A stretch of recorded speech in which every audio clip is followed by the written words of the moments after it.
Welcome to the Careers by Jen podcast, episode 183. On this episode of the podcast, Jen discusses how to follow up in your job search without being annoying. Whoops, too late.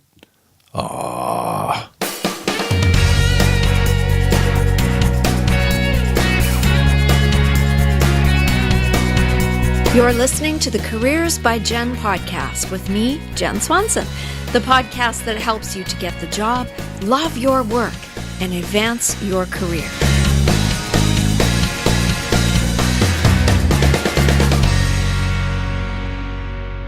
Some of the questions I get asked all the time from some of my coaching clients are, when should I follow up?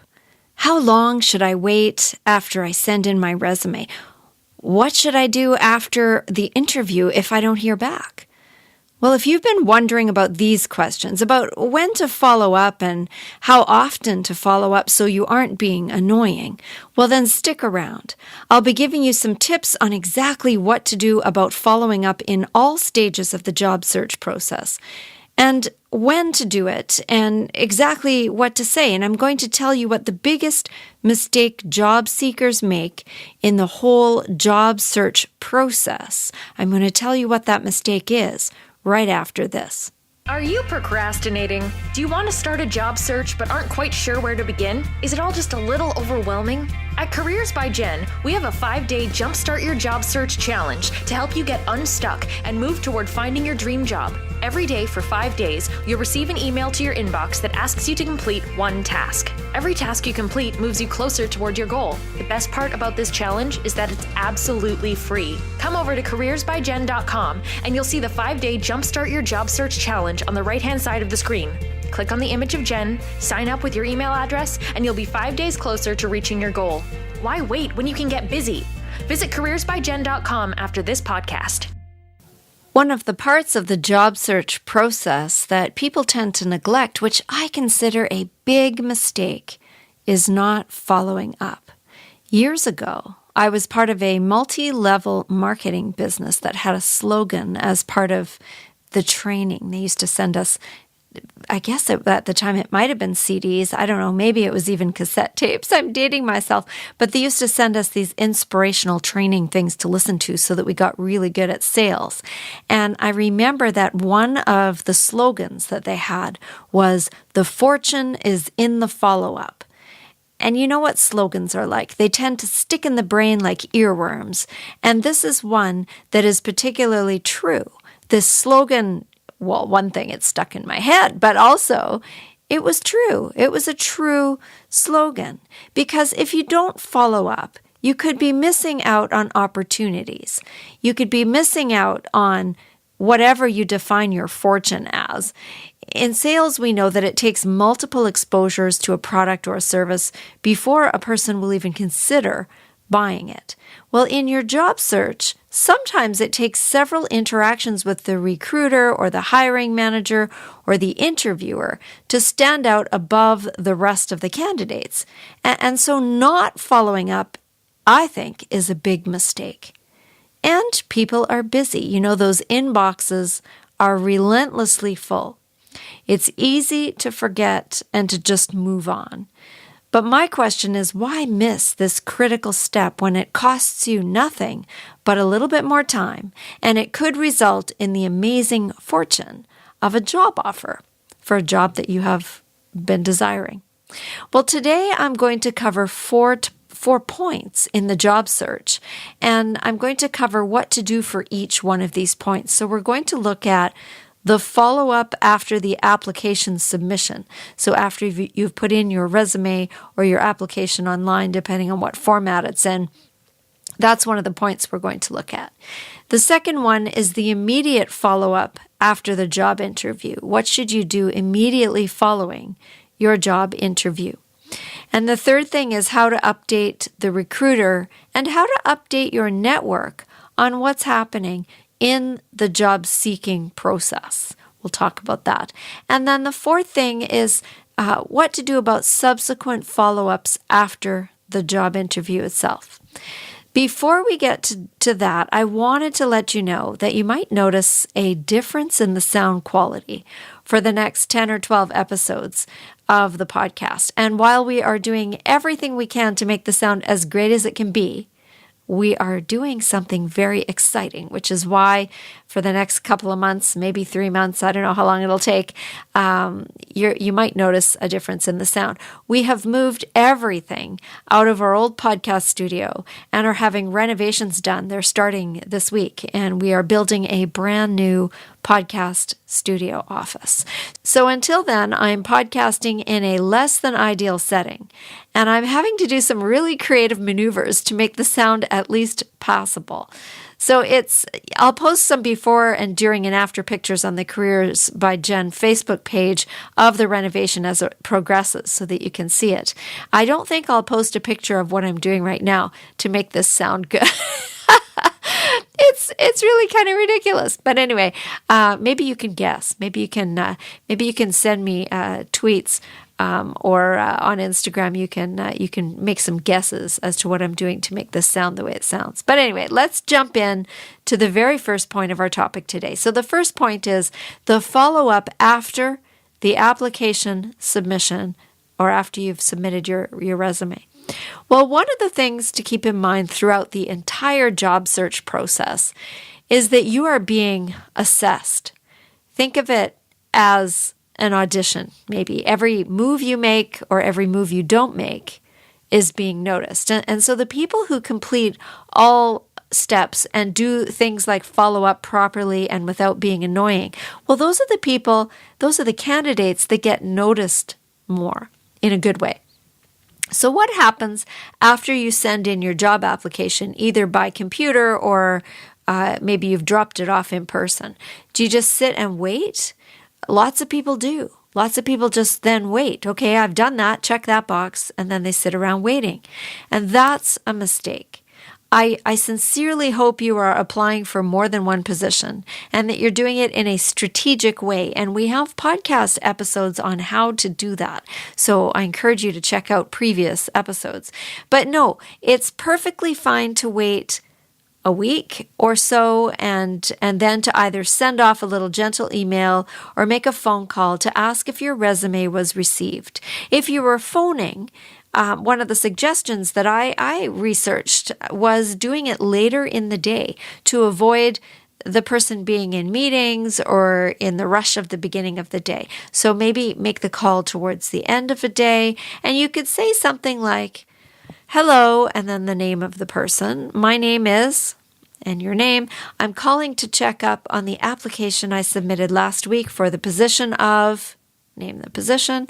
"I hope you received it, and I'm grateful for your consideration, as I think I would be a great fit for the position, especially because," and then fill in why you would be a great fit. "If there's anything on my resume or in my application materials that you have questions about, I would be happy to clarify. Thank you for your time." And then say your name, but I would make sure you repeat your name and leave your phone number or your email so they can follow up. So that's just a quick way that you could phone to make sure they received your resume or your application and giving them a little window to be able to ask any more clarifying questions if they have those. Of course, all of this depends on context. If the company you've submitted your application to is massive, you might not actually be able to phone anyone. If it's a small or medium size, you might be able to, and a phone call is a good idea. You might end up actually talking to the person and not leaving a voicemail, in which case you can say the same thing, but make sure you are brief and polite because you want to be respectful of their time. And one of the things you can even do is say, "Would now be a good time to ask you about my application?" Just to give them a little out and to show respect of their time. If you decide to email rather than to phone, you might say much the same thing, only do it in writing. Try to find out the full name of the person to be in touch with. So the same kind of thing. Hello, my name is Jen. I'm calling to check up on an application I submitted last week for the position of blank. I hope you received it. I'm grateful for your consideration. I think I would be a great fit for this position, especially because, and then I list the reasons why. If there is anything on my resume or in my application materials that you have questions about, I would be happy to clarify. Thank you for your time. Jen Swanson, and then leave my email and leave my phone number. So you could email that, and it's basically the same content as a voicemail or a phone message. It would depend, again, on the context. The key with either of these follow-ups is to be brief, to be polite, and to do this only once about a week after you've submitted your materials. Now, depending on the size of the company, the hiring process could be very quick, or it could be long and drawn out and tedious. So again, context is important here. One follow-up after an application is entirely appropriate. And if you don't hear back from that one, wait another 10 days or 2 weeks or so and send another email or make another phone call. It's perfectly legitimate to ask what the status is of your application, but be sure that you do it once or twice only, and with at least about 10 days in between. If you hear nothing back after that, it could be that someone other than you has been chosen for an interview, or it could be that you will hear from them, in a few weeks. It might be that it's a multiple week process that they're going through here. So that is what to do and how to follow up after you have submitted your resume, your cover letter, or applied online. So the second point that I want to make, this is the immediate follow-up after the job interview itself. So you've had a job interview. Congratulations. One thing that is imperative that you do right away, and I suggest doing it that day, is to send a thank you note.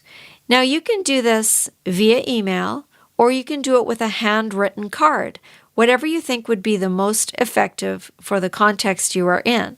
But I do want to say that handwritten notes are less and less common, and so might be more effective than an email if you can figure out who and where to send it and do it ASAP. You might even have the card and a stamp with you so that when you get down to the lobby of the interview place or outside after your interview, you fill it out, make a few points about, maybe make a note about something that happened, make it personal, and then drop it in the mail right then and there.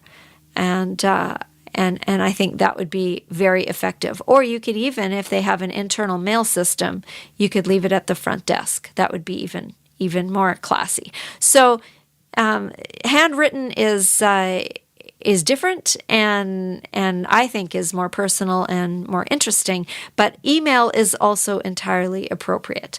One of the things you want to do is be sure you have the right name of who to send it to, and it might be multiple names. So one suggestion is to ask each person in the interview room who is there for your interview for their business card, and then you'll have the correct spelling of their names and exactly what their contact info is and their titles too.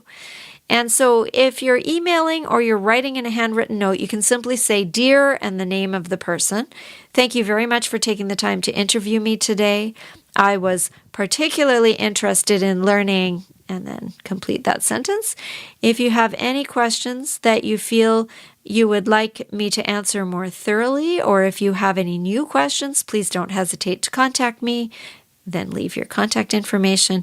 "Thank you for your consideration," and then your name. So again, brief and with an invitation for further conversation. So taking the time to do this immediately, the same day, a handwritten note or an email if you can't send one in the post, this will be worth the impression it will give to the recruiter or the manager. Now, not everyone does this. I don't know why not. Not everyone follows up, not even with an email. I don't know why they don't, but they don't. So why not stand above the crowd by taking just a few minutes to follow up in this manner? So that is the second idea, is to follow up ASAP that day with either a handwritten note or an email. Make it personable. You can even add a little bit about why you think you'd be a great candidate if you want to. But the main purpose of this one is to thank them for the time they took with you, because interviews take time. They take energy. They take preparation. They take effort. And it's very classy and very professional to thank people for taking the time with you to consider you for the position. The third point that I want to make is how to update the recruiter and your network. So as I've said, some of the hiring processes are really long, weeks and even months. And during this time, you've hopefully been talking to people. You've been letting people in your circles know what's going on with you. Your friends, your family, your connections, people you've been having some conversation with about your hopes for a new position, whoever you would include in your circle. Well, what you might do is consider dropping them a note or an email, or let them know in person what's been going on and where you are at in your job search. I would say don't do this on social media. You don't want to blast that all over the place, but do this fairly strategically with people in your network and update them on what you're doing, what jobs you're looking for, what things you've applied for. You never know who knows who. You never know who might have a connection that can put in a good word for you. And it's worth just letting people know where you're at and what you're doing. And if you've had some informational interviews and you've networked with people in the actual industry that you've applied to and had an interview with, it might be helpful to let those people know. Now, if you happen to come across anything of interest, an article that's related to the position or the job that you're applying for, podcasts, blog posts, anything that might be useful to people in the industry, you might want to share those. So I'm just letting you know I've been busy. I've applied for a few positions in these places. Oh, and by the way, I found this article I thought you might be interested in. Here's a copy or a link to it. This kind of thing, being helpful and just keeping people up to date, keeping yourself in their minds from time to time. If you can do that, you are showing that you are proactive in your job search. And then if you're offered a position and decide to take it and are therefore no longer seeking, you can also politely send an email to the recruiter that you interviewed with or to the hiring manager and let them know you're no longer available. That is a really respectful and professional thing to do. It saves them time, and who knows, it could produce a better offer. Maybe they'll counter offer. Maybe they'll decide, dang it, we left it too long and we didn't move fast enough, and now we've maybe lost this person unless we can entice them to come over to us. Now my caution here is to don't ever fake that. You want your name and your reputation to be respected. And so you never want to pretend that you've been offered a job and use that as some kind of leverage, because eventually people will figure that out. It is good form to update and to let people know that you're no longer in the market, but not to do so if it's not legitimate. So just be careful there. All right, well, we're going to take a quick break now, and when we come back, I'm going to address the fourth and the last point, and I'm going to answer this question. What happens if I've followed up with a thank you note right after my interview, and then I go for days and days and weeks and hear nothing? When should I follow up again? And how should I do that after the interview without being annoying? Well, I'll share those answers right after this. Do you want someone to listen? Do you need help setting goals for yourself? Do you want someone to keep you accountable for your progress and to ask good questions that will help to move you toward your success? Have you got a resume that you want reviewed or updated?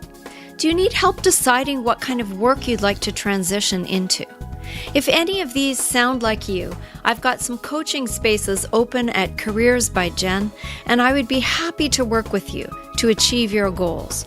From a single session resume review to multi-session career or life coaching, there are several packages to choose from. Go to careersbyjen.com, click on online programs, and you will see the coaching packages on the courses page. Select your package and let's get started on your future today. If you like what you're hearing today, please share it with someone else. Come on over to careersbyjen.com and you can use the social media share buttons that are at the bottom of the podcast show notes page to share the episode. I would appreciate it. We're talking today about the job search follow-up, what to do and when to do it. We've looked at following up after submitting your application or your resume and your cover letter. We've looked at thanking the interview people as soon as you can after your interview, either with a handwritten note or a quick email. And we've talked about keeping your networks informed about what's going on with you in your job search in case anything comes up job-wise, and also about letting recruiters or hiring managers know that you are no longer in the running if you're offered something elsewhere. Now, what happens if you followed up with a thank you note right after your interview and then you don't hear anything? Crickets. When should you follow up again, and how should you do it without being annoying? Well, firstly, it's not good to assume anything. Just because you haven't heard anything does not automatically mean that you aren't still in the running, unless they gave you a time frame in which they would be making their decision during the interview, and that time frame is well past due. Sometimes the hiring process is slow. I keep saying that, but it's true. It's much slower than a job seeker would like it to be often, and sometimes it takes weeks. So if you've heard nothing after your interview and it's anywhere from 10 days to 2 weeks later, well, then it's perfectly okay to phone them up or to email them and to ask politely when you might expect to hear something. Now, I would suggest that email is maybe a better option here, because then the recruiter or the hiring manager is not being interrupted or inconvenienced by an unexpected phone call. In your email, you can remind them who you are, and you can tell them a little bit about why you would be a great candidate for the position. Do that with a little bit of humility, but hey, it's worth a shot. Again, offer to answer any questions they might have and thank them very much for their consideration. And again, leave your contact information in the email. Chances are, if you're polite and you don't hound them every day or every second day, if you follow up 2 weeks or so after the first thank you note goes out, then you are likely to receive either a job offer or an "I'm sorry, the position has been filled," or some kind of response, maybe a time frame for when they will be making the decision if it hasn't been made yet. In any case, it's very acceptable to follow up so that you know, and so that you aren't waiting around wondering. Well, I hope you're not waiting around, but so that you aren't wondering, and that so you remind the recruiter, the hiring manager, the people you've applied with and had the interview with, so that you remind them of your interest in this position. That's the thing. That's what following up does. It shows how interested you are in the position. It shows that you're motivated.